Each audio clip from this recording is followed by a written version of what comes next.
अरमान अबीरा से माफ़ी मांग रहा होता है, लेकिन अबीरा कहती है कि मुझे मेरा बीएसपी ला के दो, और वो हाथ आगे करती है, तब मैं तुम्हें माफ़ कर दूँगी।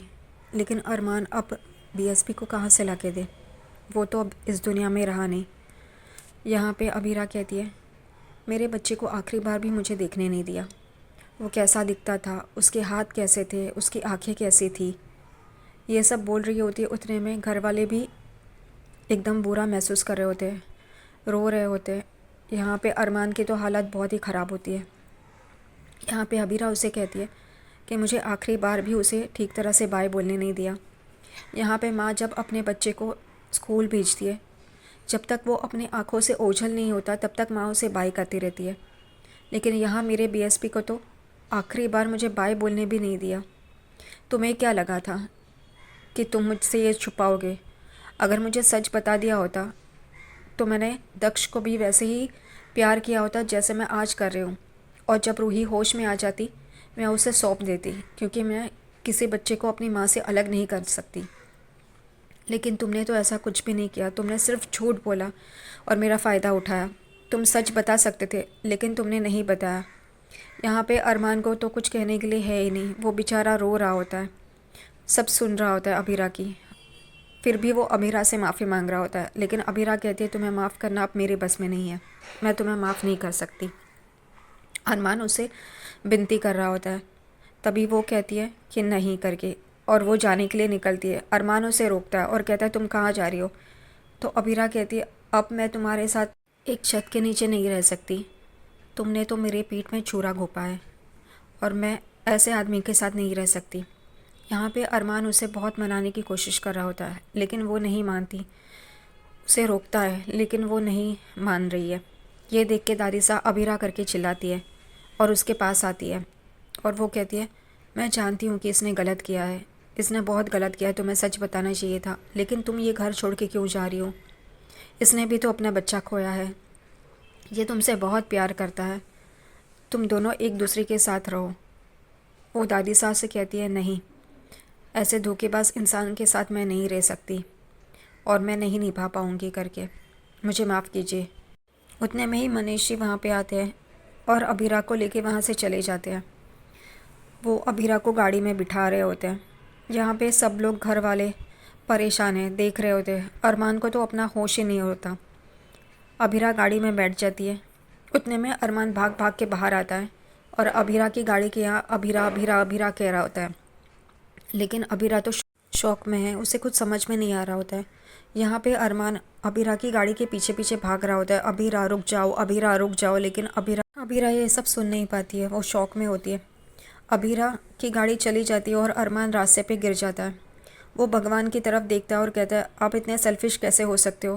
पहले मेरे बीएसपी को छीना और अब अबीरा को। मैंने कहा था कि अबीरा की हंसी हमेशा बरकरार रहे, उसे कोई दुख ना हो, लेकिन आपने उसे बहुत दुख दिया है। वो रो रही है, भगवान उसकी हेल्प करो, उसकी हेल्प करो। और वहीं पे गिर जाता है वो और चिल्लाता है अबीरा करके। यहाँ पे अबीरा गाड़ी से जा रही है तो उसे कुछ ना कुछ एहसास ज़रूर होता है, लेकिन फिर भी वो चली जाती है। यहाँ पे घर पे रोहित को वो आवाज़ सुनाई देती है। रोहित और रूही अपने कमरे में होते हैं अपने बच्चे के साथ। रोहित को पता है अबीरा भाभी वहाँ पे आई है, क्या चल रहा है नीचे उसको उसकी कोई पड़ी नहीं है, बस अपने बच्चे और बीबी के साथ अपने कमरे में पड़ा है। यहाँ पे रूही दक्ष को चुप कराने की कोशिश कर रही होती है। दक्ष रो रहा होता है, लेकिन वो चुप नहीं होता है। यहाँ पे रोहित कहता है कि तुम खिड़की के पास जाओ, जैसे अबीरा भाभी ने कहा था, उसे क्लाउड्स दिखाओ। तभी वो गुस्सा हो जाती है, लेकिन रोहित कहता है जाओ। तो वो जाती है और वो क्लाउड्स दिखा रही होती है। उतने में दक्ष चुप हो जाता है। तभी रूही खुश हो जाती है, रोहित भी खुश हो जाता है। तभी रोहित उसके पास आता है रूही के और कहता है अबीरा भाभी ने सही कहा था, देखा वो चुप हो गया। ये सुन के रूही को बहुत ही गुस्सा आता है, वो उसे गुस्से से देखती है। दूसरी तरफ यहाँ पे अबीरा को मनीष जी अपने घर पे लेके आते हैं। रोहित नीचे आता है, तभी एकदम से देखता है कि पापा अरमान भैया को लेके आ रहे हैं, और वो कहता है अरमान भैया, और उतने में ही पीछे विद्या बैठी रहती है। वो भी उड़ जाती है और अरमान को देखती है। अरमान की हालत देख के वो दोनों चौंक जाते हैं, एकदम से डर जाते हैं कि अरमान की हालत ऐसी कैसी हुई। विद्या माधव से पूछती है ऐसा कैसा हुआ इसके साथ, क्या हुआ इसको? तभी माधव कहते हैं कि वो अबीरा की गाड़ी के पीछे पीछे भाग रहा था और रास्ते में गिर गया, वहीं पे पड़ा था, मैं वहाँ से उसे उठा के लेके आया हूँ करके। यहाँ पे विद्या और रोहित बहुत ही परेशान हो जाते हैं। माधव कहते हैं मैं अरमान को उसके कमरे में छोड़ के आता हूँ करके। वो दोनों वहाँ से चले जाते हैं। यहाँ पे विद्या परेशान होती है और रोहित वो कहता है ऐसे कैसे हो गया, सब कुछ मेरी वजह से हुआ। विद्या कहती है नहीं नहीं, तूने कुछ भी नहीं किया है, क्योंकि उसे तो कुछ पता नहीं रहता। यहाँ पे रोहित कहता है नहीं, सब कुछ विद्या को समझ में नहीं आता रोहित ऐसा क्यों बोल रहा है। तभी वो उसे पूछती है क्या बात है, बता तो सही, क्या हुआ है। तभी रोहित कहता है कि ये सब मैंने किया है, मैंने उनसे कहा था कि मेरा बच्चा ले लो करके, और मैंने ही उनको दक्ष दिया था। ये अरमान भैया ने ऐसा कुछ भी नहीं किया था, वो तो ना ना कह रहे थे, लेकिन मैंने ही उनको फोर्स किया था, मैंने उनको कसम दी थी, इस वजह से उनको ये करना पड़ा। फिर भी वो सच्चाई बताना चाहते थे घर वालों को, भाभी को, लेकिन मैंने ही उनको रोका था। एक टाइम था जब मैं भी बताने वाला था, लेकिन मैंने ही फिर अपने आप को पीछे कर लिया। ये सब सुन के विद्या एकदम चौंक जाती है। रोहित कहता है ये सब मेरी गलती है, अभीरा भाभी कहाँ पे है, वो आई थी ना। तभी विद्या कहती है अरमान ने उसे धोखा दिया है करके, वो अरमान के साथ नहीं रहना चाहती, वो अरमान को छोड़ के चली गई है करके। ये सुन के रोहित एकदम चौंक जाता है। विद्या रोहित को एक तमाचा मारती है और कहती है कि ये सब तुमने किया था, तो तुमने मंदिर में बताया क्यों नहीं, बताना चाहिए था ना, तब अपने होठ क्यों सी लिए थे। तुम्हारे भाई पे सब लोग इल्ज़ाम लगा रहे थे, तब तुमने आवाज़ क्यों नहीं उठाई, क्यों नहीं कहा कि ये सब कुछ मेरे वजह से हुआ। वो बेचारा सुनता रहा और चुपचाप तमाशा देखते रहे।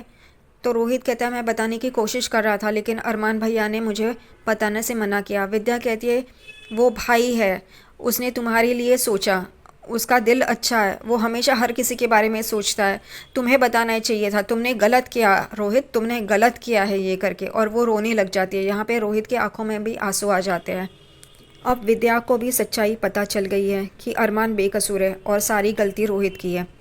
यहाँ पे मनीष जी अभीर को कहते हैं कि तुमने ये सब क्यों किया, अभीरा की हालत देखी है, तुमने एक बार भी नहीं सोचा ये सब करने से पहले, सच्चाई बताने से पहले। तो अभीर कहता है मैंने गलत क्या किया, सही तो किया। वो कहते हैं सही किया, लेकिन वो सही बताने का एक तरीका होता है, एक सलीका होता है। तुमने अरमान को पूछना चाहिए था ऐसा क्यों किया, अरमान को कहना चाहिए था जाओ जाके अभीरा को सच्चाई बताओ, ऐसे तमाशा करने की क्या ज़रूरत थी। तुमने ये जानबूझकर किया क्योंकि तुम्हारा गुस्सा अरमान पे है, तुम्हारी माँ का कातिल है ऐसे तुम समझ रहे हो, लेकिन ऐसा नहीं है, अरमान तुम्हारी माँ का कातिल नहीं है, तुम ये गलत फहमी लेके पाल रहे हो, इस वजह से तुमने अरमान के साथ ये किया। ठीक है, अरमान को गलत ठहराया, वो गलत था, लेकिन तुमने अपनी बहन के साथ ऐसा किया, उसके बारे में तो सोचा होता। तुम्हें अपनी रिश्तों के बारे में कुछ भी एहसास नहीं है, तुम्हें कुछ भी नहीं लगता अपने रिश्तों के बारे में। माना कि तुम इतने दिन अपने रिश्तों से दूर थे, अपने परिवार से दूर थे, लेकिन तुमने अभीरा के साथ गलत किया है, वो आज का दिन कभी नहीं भूल पाएगी, उसके रिश्ते ख़त्म हो गए। यहाँ पे विद्या तो रोहित पे गुस्सा होती है। वो रोहित को कहती है कि अरमान एक अच्छा भाई है, हमेशा ही अच्छा भाई था, लेकिन तुमने भी कभी अच्छा भाई बनने की कोशिश तो की होती।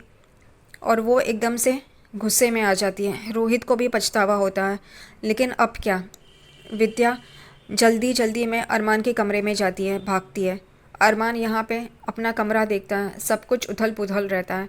यहाँ पे वो अभीरा ने दिया हुआ कछुआ देखता है, उसे पकड़ के वो रो रहा होता है। यहाँ पे विद्या उसके कमरे में आती है और देखती है तो अरमान एकदम से टूट चुका है।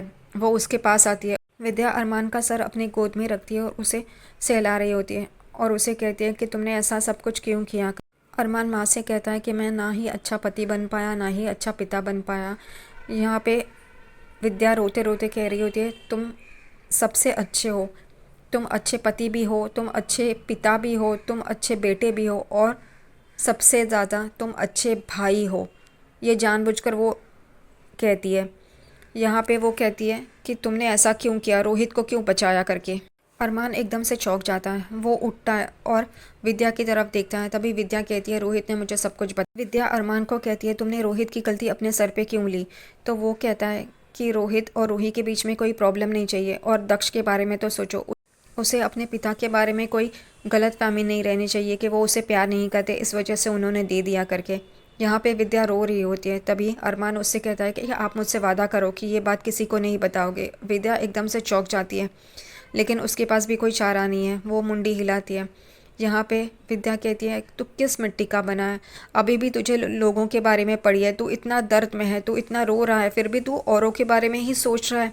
विद्या उसे अपने गले लगा लेती है फिर वापस उसका सर अपने गोद में रखती है और उसे सहलाती है। दूसरी तरफ अबीरा की भी हालत ख़राब होती है। वो अपने कमरे में हर जगह पे, बेडशीट पे, टेबल पे, कबर्ड पे, सब जगह पे दक्ष बीएसपी लिखती रहती है और कहती है कि बीएसपी और दक्ष एक दूसरे से मिल भी नहीं पाए, मैं देख भी नहीं पाई। मुझे मेरा बच्चा सपने में पुकारता था और मैं वो पुकार को अनसुना कर दिया। मुझे ये समझ में भी नहीं आया कि वो मेरा बीएसपी था करके। और वो यही सब कुछ सोचते सोचते ज़मीन पे लेट जाती है। यहाँ पे अगले दिन सुबह रूही सब इनविटेशन कार्ड के साथ नीचे खड़ी होती है और बाकी के परिवार वाले भी खड़े होते हैं। यहाँ पे कियारा और चारू कहते हैं कि हम लोग दक्ष को लेके आए, तो वो कहती है नहीं, अभी मेरे पास है ना, रहने दो करके। यहाँ पे रोहित को बुरा लगता है। सीढ़ियों से नीचे अरमान उतर रहा होता है, तभी वो इन्विटेशन कार्ड देख के दादी सा और विद्या कहती है ये क्या है, तो वो कहती है कि मेरे बच्चे का नाम बदलना है।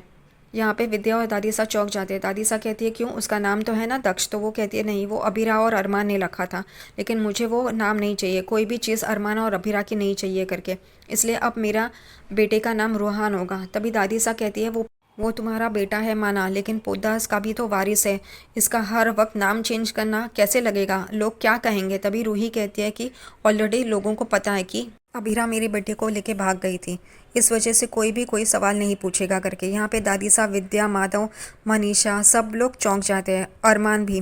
तभी अरमान देखता है कि दक्ष के खिलौने सर्वेंट्स बॉक्स में डाल के लेके जा रहे हैं बाहर। तभी वो पूछता है ये कहाँ लेके जा रहे हो करके। रूही कहती है दक्ष के लिए नए कपड़े चाहिए, अबीरा और अरमान के कपड़े, कोई भी कपड़े मैं अपने बच्चे को हाथ लगाने नहीं दूंगी करके। और यहाँ पे अरमान और घर वाले चौंक जाते हैं। अरमान उन लोगों को रोकता है और वो सारी चीज़ें अपने पास ले लेता है। यहाँ पे दादी सा अरमान को पूछती है तुम कोर्ट जा रहे हो, तो वो कहता है हाँ, लेकिन उससे पहले मैं अबीरा से मिलूंगा करके।